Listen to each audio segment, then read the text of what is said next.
tout devient plus ou moins électronique sur un véhicule. C'est la suite logique de l'évolution. C'est un domaine qui est en constante évolution. Il faut se former, il faut apprendre, et puis l'électronique, c'est aussi quelque chose d'intéressant. Dans ce centre de formation Noroto, on forme les futurs électrotechniciens sur des véhicules électriques mais aussi thermiques. Noroto a bien compris le virage qu'il fallait prendre de cette transition technologique. Donc on a formé nos collaborateurs avec des habilitations pour pouvoir intervenir sur les véhicules électriques. Tous nos collaborateurs ont l'habilitation B0 qui est une sensibilisation au risque des véhicules électriques. Pourquoi? Parce que la particularité du véhicule électrique, c'est qu'il y a de la haute tension dessus. Donc nos collaborateurs sont sensibilisés pour pouvoir faire la maintenance en périphérie de la haute tension.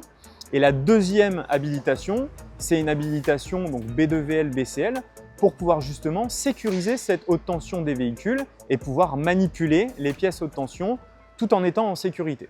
Et donc là, on décerne ça dans les formations pour qu'ils puissent faire la réparation des véhicules électriques.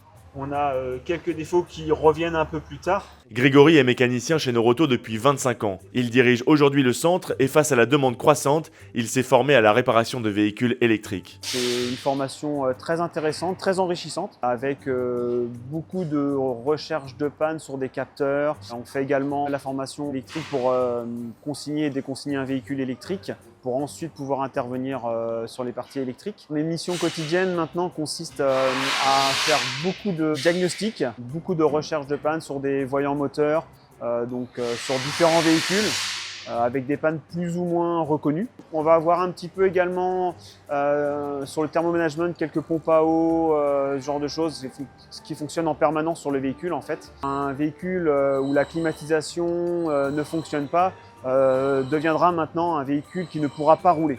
Ce que tu veux toi,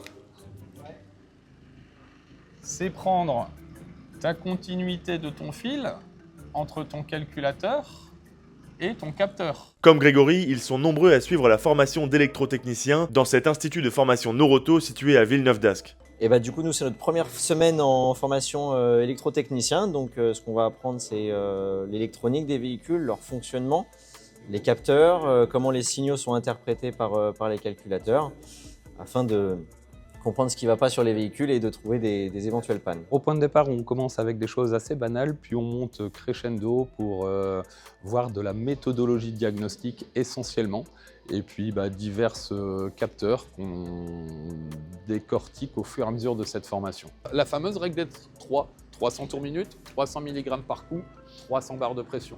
Maintenant, tout au long de cette formation, on voit une liste d'outillages indispensables à avoir dans les ateliers que pour l'instant, certains des collaborateurs ont, d'autres non. Donc voilà, l'idée c'est de découvrir ou de redécouvrir certains matériels et de voir leur utilité dans les centres. Les véhicules maintenant sont truffés d'électronique un peu dans tous les sens. Donc on vient chercher au travers de la documentation électronique pour venir chercher, contrôler nos capteurs jusqu'au câblage, jusqu'au calculateur et incriminer tel ou tel élément afin de remettre sur marche le véhicule mais en minimisant les coûts.